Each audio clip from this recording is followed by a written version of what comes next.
അതിർത്തിയിൽ മദ്രസകളും മസ്ജിദും സുരക്ഷയ്ക്ക് ഭീഷണി ഉയർത്തുന്നു എന്ന വിവരങ്ങൾ. ബംഗ്ലാദേശി കുടിയേറ്റക്കാരെ കണ്ടെത്തണം, സ്പെഷ്യൽ ബ്രാഞ്ച് രൂപീകരിക്കണമെന്ന് ഝാർഖണ്ഡ് ഹൈക്കോടതിയുടെ നിർദ്ദേശം. സന്താൽ പർഗാന മേഖലയിലെ അനധികൃത കുടിയേറ്റക്കാരെ തിരിച്ചറിയാൻ സ്പെഷ്യൽ ബ്രാഞ്ച് രൂപീകരിക്കണം എന്നാണ് ഝാർഖണ്ഡ് ഹൈക്കോടതി ഇപ്പോൾ ഉന്നയിച്ചിരിക്കുന്നത്. നുഴഞ്ഞുകയറ്റ പ്രശ്നം സുപ്രീം കോടതി ബാഹ്യ ആക്രമണമായി കണക്കാക്കിയിട്ടുണ്ട് എന്നും കോടതി ചൂണ്ടിക്കാണിക്കുന്നു. സന്താൽ പർഗാനയിലെ ബംഗ്ലാദേശി നുഴഞ്ഞുകയറ്റക്കാർ സ്വദേശി സ്ത്രീകളെ വിവാഹം കഴിച്ച് മതപരിവർത്തനം നടത്തുകയും ഗിഫ്റ്റ് ഡീഡ് മുഖേന അവരുടെ ഭൂമി തട്ടിയെടുക്കുകയും ചെയ്യുന്നതായും ഹർജിയിൽ വിശദമാക്കുന്നു.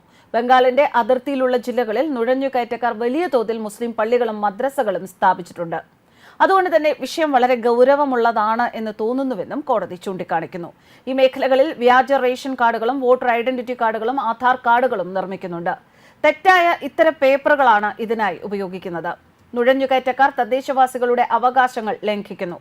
Ration card, voter card, Aadhaar card അല്ലെങ്കിൽ BPL കാർഡ് തുടങ്ങിയ രേഖകൾ പരിശോധിച്ചതിന് ശേഷം മാത്രമേ അവകാശരേഖ നൽകുന്നുള്ളൂ എന്ന് ഉറപ്പാക്കാൻ ആവശ്യമായ ഉത്തരവുകൾ പുറപ്പെടുവിക്കാൻ ബന്ധപ്പെട്ട ജില്ലകളിലെ ഡെപ്യൂട്ടി കമ്മീഷണർമാരോട് ഹൈക്കോടതി നിർദ്ദേശിച്ചിട്ടുണ്ട്. ജംഷഡ്പൂർ സ്വദേശിയായ ദനിയാൽ ദാനിഷ് എന്ന അഭിഭാഷകനാണ് ഇത് സംബന്ധിച്ച് കോടതിയിൽ പൊതുതാൽപര്യ ഹർജി സമർപ്പിച്ചത്.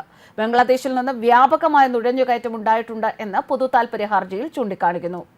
ഗോഡ്ജ, ജബ്ദാര, പാങ്കൂർ, ദുംക, സാഹിത്യപുഞ്ച്, ദിയോഘർ എന്നീ ജില്ലകളിലാണ് ഇത്തരത്തിൽ ബംഗ്ലാദേശികൾ അനധികൃതമായി എത്തുന്നത്.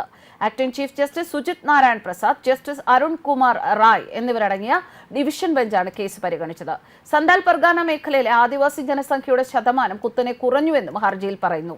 1951 44.67% ആയിരുന്നത് 2011 26.11% കുറഞ്ഞു. ഇതിന് വിപരീതമായി മുസ്ലിം ജനസംഖ്യ പല മടങ്ങ് വർദ്ധിച്ചു. അത് 1951 9.44% ആയിരുന്നത് 2011 22.73% കുതിച്ചുയർന്നു. അതേസമയം നുഴഞ്ഞുകയറ്റം നടക്കുന്നതിനു പിന്നിൽ സൈന്യവും ഭീകരരും തമ്മിൽ ഒത്തുകളിയാണെന്ന് ഇന്ത്യൻ സൈന്യത്തെ അധിക്ഷേപിച്ച് ഫാറൂഖ് അബ്ദുള്ളയുടെ പ്രസ്താവന പുറത്തുവന്നിരുന്നു. സൈനിക ഉദ്യോഗസ്ഥരും ഭീകരരും തമ്മിൽ ഗൂഢാലോചന നടക്കുന്നുണ്ട് എന്നും അതുവഴിയാണ് കശ്മീർ താഴ്വരയിൽ നുഴഞ്ഞുകയറ്റം നടക്കുന്നത് എന്നുമാണ് ഫാറൂഖ് അബ്ദുള്ളയുടെ പ്രസ്താവന.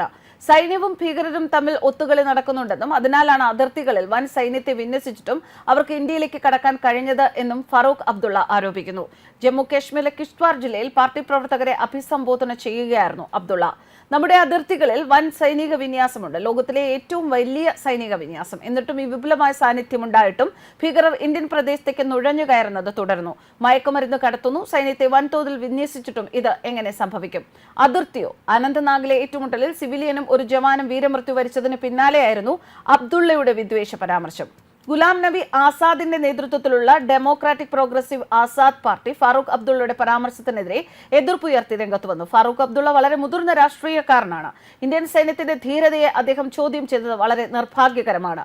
രാജ്യത്തിനു വേണ്ടി പരമമായ ത്യാഗം ചെയ്യുന്ന ഇന്ത്യൻ സൈനികരുടെ ത്യാഗത്തെ ചോദ്യം ചെയ്യുന്നത് പോലെയാണ് എന്നാണ് അഭിപ്രായങ്ങൾ ഉയരുന്നത്. എന്തായാലും കാശ്മീർ താഴ്വരയിലായാലും അതിന് ബംഗ്ലാദേശിന്റെ അതിർത്തിയിലായാലും ഇന്ത്യയുടെ ബംഗ്ലാദേശ് അതിർത്തിയിലായാലും അതിർത്തിയിൽ എപ്പോഴും സൈന്യം അവരുടെ കർശനമായ നിരീക്ഷണത്തിൽ ജാഗരൂകർ തന്നെയാണ്. എന്നിരുന്നാൽ പോലും ഇത്തരത്തിൽ നുഴഞ്ഞുകയറുന്ന അതിർത്തികളിൽ കൂടി ന്യൂഴഞ്ഞുകയറുന്ന ആൾക്കാരെ എല്ലാ തരത്തിലും നിയന്ത്രിക്കേണ്ടതും അതുപോലെ അവരുടെ മേൽ ഒരു കർശനമായ നിരീക്ഷണം പാലിക്കേണ്ടതും വളരെ അത്യാവശ്യമാണ്. ന്യൂസ് ഡെസ്ക് കർമ്മ ന്യൂസ്.